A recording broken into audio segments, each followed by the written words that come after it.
Bismillahirrahmanirrahim. Assalamualaikum warahmatullahi wabarakatuh. Alhamdulillah. Alhamdulillahilladzi ja'ala syahra ramadhana alladzi unzila fihi al-Qur'an hudan lin-nasi wa bayyinatin minal huda wal furqan. Allahumma shalli wa sallim ala sayyidina Muhammad wa ala alihi wa ashabihi al-mujahidin at-tahirin, amma ba'du. Qala Allah ta'ala fi kitabihil karim, a'udzu billahi minasyaitonir rajim. Bismillahirrahmanirrahim. Ya ayyuhalladzina amanu kutiba 'alaikumus shiyam kama kutiba 'alal ladzina min qablikum la'allakum tattaqun. Shadaqallahul azim. Para hadirin jamaah Bapak semua ini dimuliakan Allah Subhanahu wa taala. Alhamdulillah, pada siang hari ini kita dapat hadir menjalankan kewajiban kita salat zuhur berjamaah. Semoga puasa kita, ibadah kita, kerja kita pada hari ini dan seterusnya, amal ibadah kita diterima oleh Allah Subhanahu wa taala, dan juga kita bisa dipertemukan dengan malam Lailatul Qadar. Amin ya rabbal alamin. Sebelum saya lanjut berbicara, mari sama-sama di bulan yang mulia ini kita mohon kepada Allah Subhanahu wa taala. Kita baca suratul Fatihah. Yang pertama kita mohon untuk orang tua kita yang telah berpulang ke rahmatullah. Semoga Allah lapangkan alam kuburnya, Allah terangi alam kuburnya, Allah tempatkan di taman-taman syurganya Allah. Dan juga untuk orang tua kita yang masih ada, semoga Allah jaga kesehatannya, Allah panjangkan umurnya dalam sehat dan taat. Yang kedua, dengan suratul Fatihah ini kita mohon kepada Allah untuk saudara kita yang sedang kurang sehat. Semoga Allah segera angkat penyakitnya, Allah kembalikan kesehatannya. Dan juga untuk anak cucu kita yang sedang belajar, dimanapun mereka belajarnya, semoga Allah permudah segala pembelajaran mereka, Allah lindungi diri mereka, Allah berikan mereka ilmu yang bermanfaat. Dan yang terakhir, kita mohon kepada Allah dengan suratul Fatihah ini untuk segala hajat kita, urusan kita, baik urusan dunia dan akhirat kita, semoga Allah lancarkan, Allah berkahi. Ala hadhihi niyah wa ala kulli niyatin salihah wa ila hadratin Nabi Mustafa Rasulullah sallallahu alaihi wasallam. Al-Fatihah. A'udzu billahi minasyaitonir rajim. Bismillahirrahmanirrahim. Alhamdulillahirabbil alamin arrahmanir rahim maliki yaumiddin. Iyyaka na'budu wa iyyaka nasta'in ihdinas siratal mustaqim siratal ladzina an'amta 'alaihim ghairil maghdubi waladhdallin. Baik hadirin Bapak yang dimuliakan Allah Subhanahu wa taala. Di muqaddimah tadi saya mengutip ayat dari Al-Qur'an. A'udzu billahi minasyaitonir rajim. Bismillahirrahmanirrahim.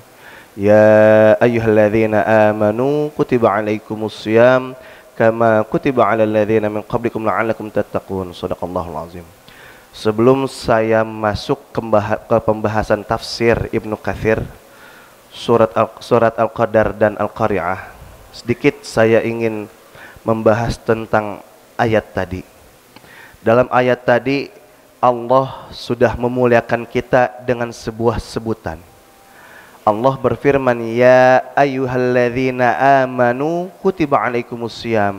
Wahai orang-orang yang beriman, diwajibkan atas kalian untuk berpuasa. Di sini Allah menyebutkan dengan kata wahai orang-orang yang beriman. Allah tidak menyebutkan wahai manusia, atau lebih khususnya lagi wahai umat muslim, wahai muslim, tidak. Tapi Allah membedakan manusia yang pertama. Yang kedua, Allah membedakan umat muslim. Dan yang ketiga, Allah mengkhususkan dan memuliakan dengan panggilan wahai orang-orang yang beriman. Tandanya apa? Tandanya orang-orang yang berpuasa pada bulan Ramadan menjalankan perintah Allah, termasuk orang-orang yang dimuliakan oleh Allah Subhanahu wa taala. Karena tidak semua manusia itu muslim dan tidak semua muslim itu berpuasa. Hanya orang-orang terpilih yang bisa berpuasa di bulan mulia, di perintah yang mulia. Semoga kita semua yang berpuasa pada bulan Ramadan ini termasuk dalam golongan orang-orang yang mulia. Amin ya rabbal alamin.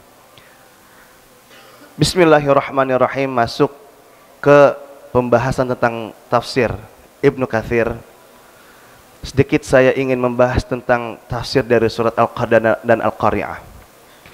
Pada bulan Ramadan ini ada sebuah kejadian.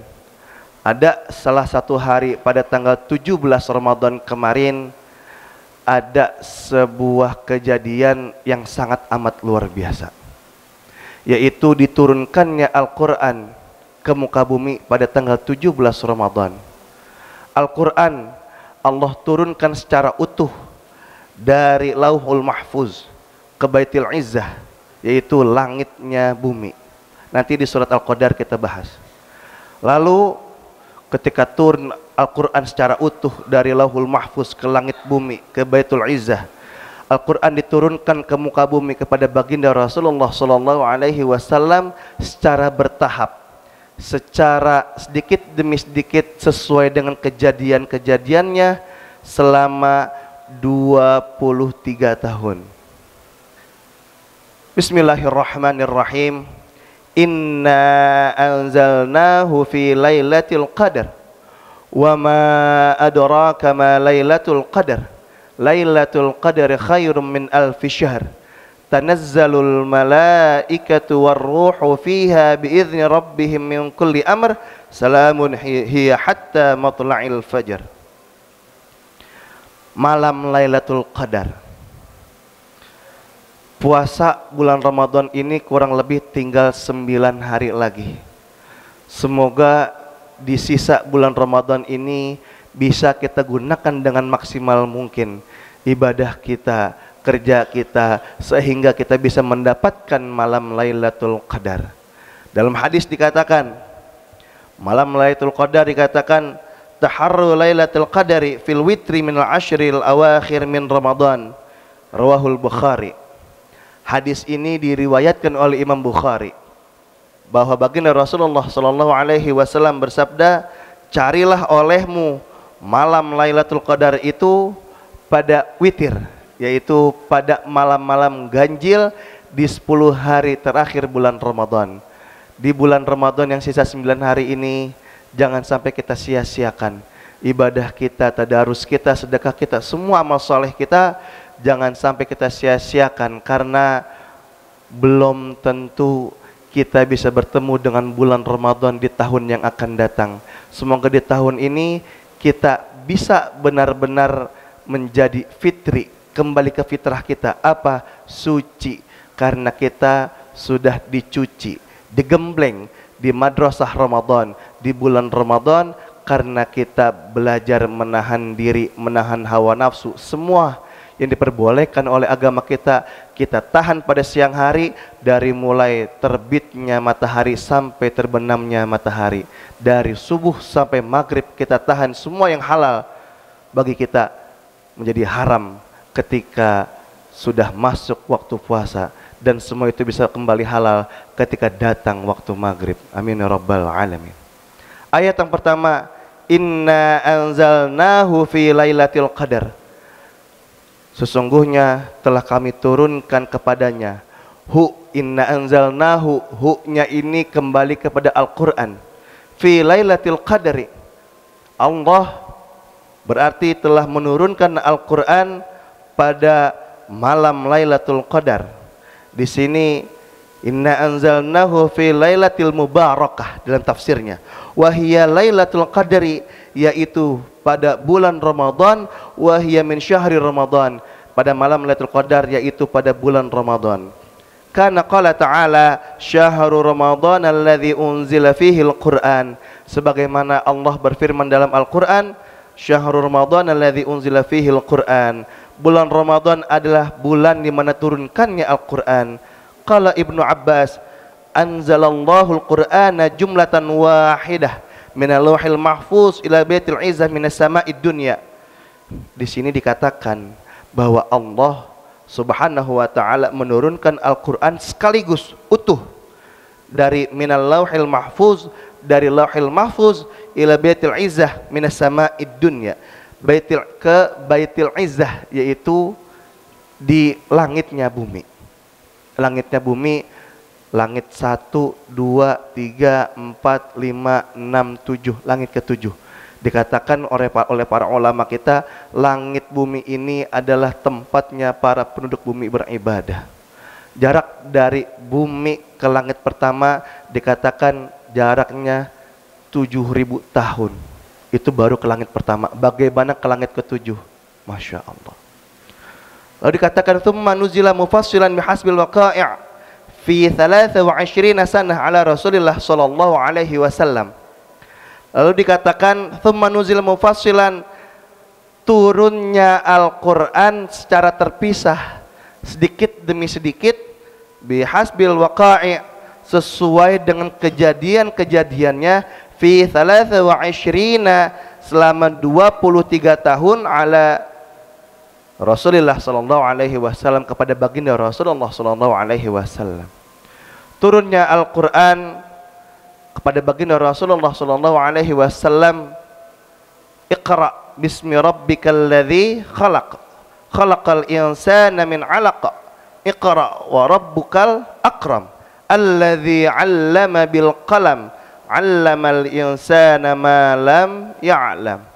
5 ayat ini perintah dari Allah Subhanahu wa taala melalui malaikat Jibril kepada baginda Rasulullah sallallahu alaihi wasallam. Perintah pertamanya adalah Iqra, baca.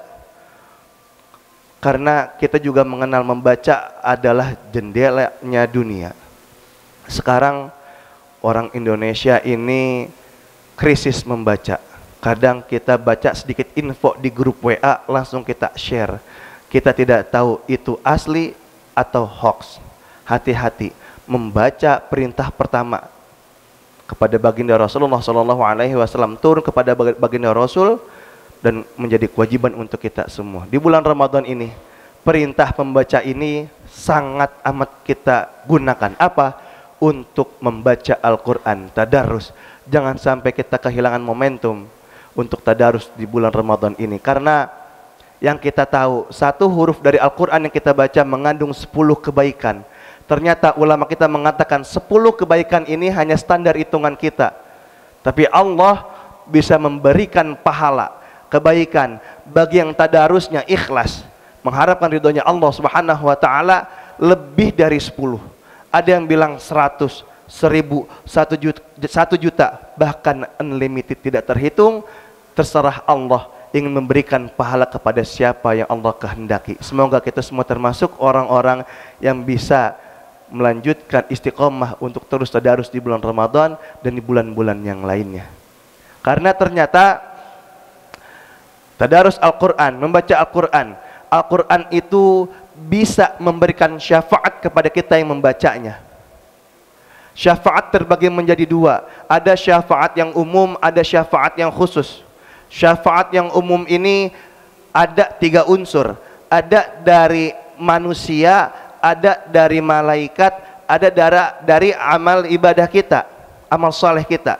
Dan yang amal khusus ini, dan syafaat khusus ini adalah syafaat yang baginda Rasulullah sallallahu alaihi wasallam.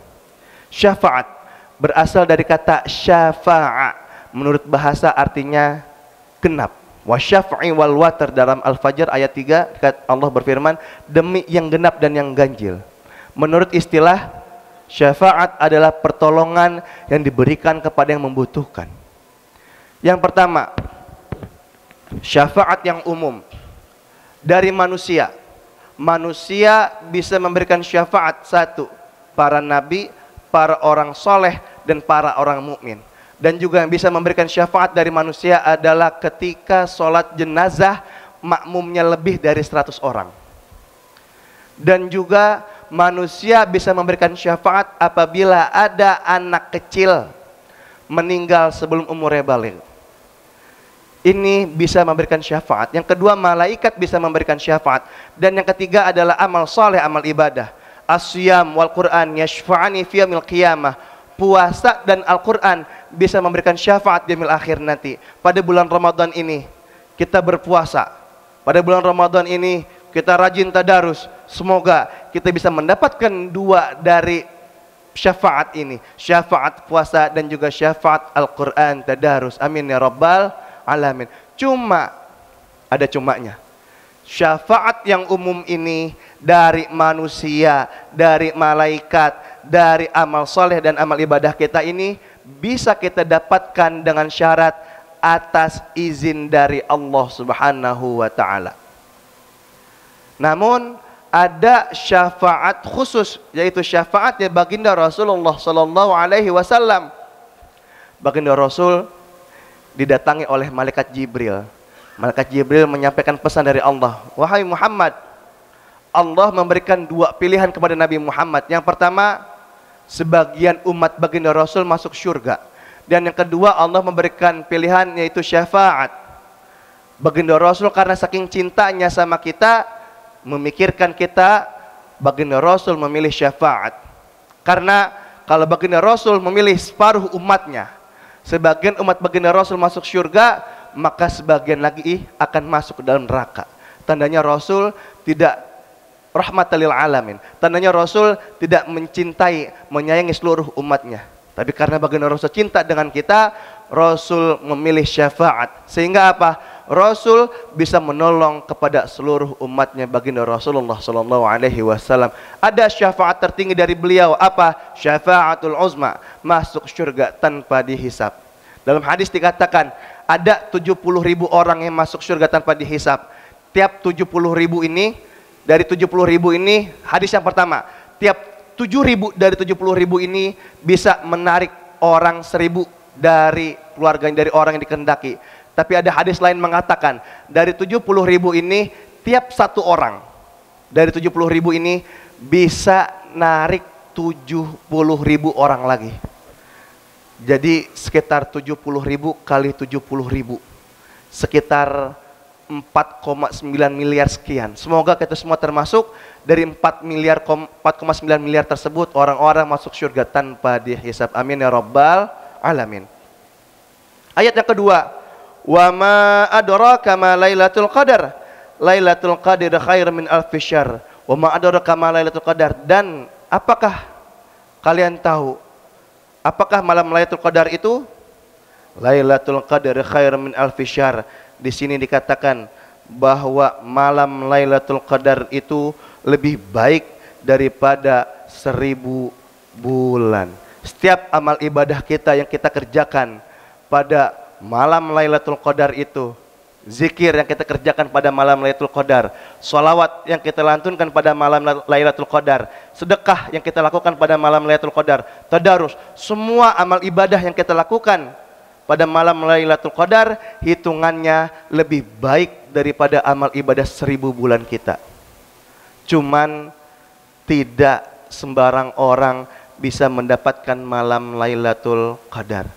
Tidak semua orang mudah mendapatkan malam Lailatul Qadar. Qad ja'akum syahrul Ramadan, syahrul mubarak, iftaradallahu alaikum siyamuh, tuftahu fihi abwabal jannah, wa tughlaqu fihi abwabal jahim, wa tughilu fihi syayatin, fihi lailatul khair min alfi syahr, min hurima khairaha faqad hurima.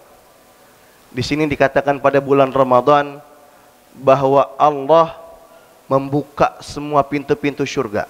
Wa tughliqu fihi abwabal jahim, dan Allah menutup rapat-rapat semua pintu neraka. Wa tughilu fihi syayatin, dan Allah belenggu setan-setan. Cuman setan yang ada di bulan Ramadan bentuknya dua. Yang satu bentuk elektronik, yang satu bentuk teman. Apa maksudnya bentuk elektronik? Setan bentuk elektronik bisa dari HP. Kita mau ngaji, kita mau amal ibadah, kita mau terawih, kita mau semua yang kita lakukan ibadah pada bulan Ramadan tersendat, terganggu, terhambat karena setan yang bentuk elektronik. Begitupun juga ada setan bentuk teman. Pada siang hari di kantor, tempat kerjaan, teman tiba-tiba ngajakin warteg yuk, padang yuk. Ini ada bentuk setan bentuk teman. Ada juga ketika bulan Ramadan pahala puasa kita rusak. Memang tidak batal puasa kita, tapi rusak pahala puasa kita sehingga kita hanya mendapatkan lapar dan dahaga saja. Apa? Satu, ada teman kita udah jaga mulut kita, hati kita biar enggak gosip, gibah. Tapi ada teman mancing kita sehingga kita ikut-ikutan ghibah. Dua, berbohong. Bohong bisa merusak pahala puasa kita. Dusta, fitnah, mengadu domba bisa merusak pahala ibadah kita. Memang tidak batal puasa kita, tapi pahala puasa kita habis tergerus dengan amal ini. La yadkhulul jannata namamun, dikatakan oleh baginda Rasul, tidak akan masuk surga orang yang mengadu domba. Bahkan ditegaskan oleh para ulama kita bahwa tidak akan mencium bau surga orang yang mengadu domba. Nauzubillahi min zalik. Orang yang tidak bisa menahan hawa nafsunya. Pulang dari kerja capek, ngantuk, lelah, letih semua kita rasakan. Di jalanan macet pasti, desak-desakan di jalanan. Di situ lah pahala kita diuji. Iman kita diuji. Kalau iman kita kuat, kita bisa nahan amarah kita, pahala kita akan dilipat gandakan oleh Allah Subhanahu wa taala. Tapi kalau kita kepancing emosi kita, keluar emosi kita, amarah kita meluap, maka puasa satu hari yang kita telah tahan di sore hari hampir mau buka bisa rusak pahalanya. Nauzubillahi min zalik. Lalu dilanjutkan, tanazzalul malaikatu warruhu fiha biizni rabbihim min kulli amr. Ay yakthuru yatanazzulul malaika fi hadhil lailati likathrati barakah wal malaikatu yatanazzaluna ma'a tanzilul barakah wa rahmah. Dikatakan dalam surat Al-Qadar, pada malam Lailatul Qadar malaikat turun ke muka bumi. Para malaikat turun itu membawa berkah dan rahmat dari Allah Subhanahu wa taala. Kama yatanazzaluna 'inda tilawatil Qur'an wa yuhituna bihilqil dzikri wa yud'una ajnahatihim li talibil ilmi bisidqi ta'ziman lahu. Di sini dijelaskan bahwa para malaikat itu mereka turun kepada orang-orang yang membaca Al-Qur'an. Malaikat mengelilingi orang-orang yang membaca Al-Qur'an dan juga di majelis zikir. Wa yud'una ajnihatihim, dan para malaikat itu mengembangkan sayapnya li talibil ilmi bisidqi, untuk orang-orang yang menuntut ilmu. Jadi ketika kita di masjid membaca Al-Quran, di rumah membaca Al-Quran, di kantor membaca Al-Quran, dimanapun kita membaca Al-Quran, kita hadir di majelis zikir, atau kita zikir di masjid, atau i'tikaf, atau kita hadir di tempat-tempat majelis ilmu, di situ malaikat turun dan mengembangkan sayapnya dalam rangka memuliakan orang-orang yang hadir. Semoga kita semua termasuk orang-orang yang dimuliakan oleh para malaikat. Amin ya rabbal alamin. Waruhu fiha, ruh di sini dikatakan malaikat ini pada turun dipimpin oleh jenderalnya. Siapa jenderal para malaikat? Yaitu malaikat Jibril alaihi salam. Pada malam Lailatul Qadar Allah turunkan Al-Quran, dan pada malam Lailatul Qadar Allah berikan kemuliaan lebih baik daripada 1000 bulan. Dan juga pada malam Lailatul Qadar Allah menurunkan para malaikatnya dipimpin oleh malaikat Jibril untuk hadir di majelis-majelis zikir, di majelis-majelis ilmu, untuk menemani orang-orang yang menghidupkan malam. Man qama syahr Ramadan alladzi man shoma Ramadana imanan wa ihtisaban. Man qama Ramadana imanan wa ihtisaban. Dalam hadis dikatakan, barang siapa yang menghidupkan bulan Ramadan iman wa ihtisaban, dengan penuh keimanan dan mengharapkan ridhonya Allah Subhanahu wa taala, ghufira lahu ma taqaddama min dzambih, maka Allah akan hapuskan, ampuni dosa-dosanya 1 tahun yang lalu. Menghidupkan di sini artinya pada malam Lailatul Qadar kita hidupkan dengan i'tikaf di masjid. Kita tadarus,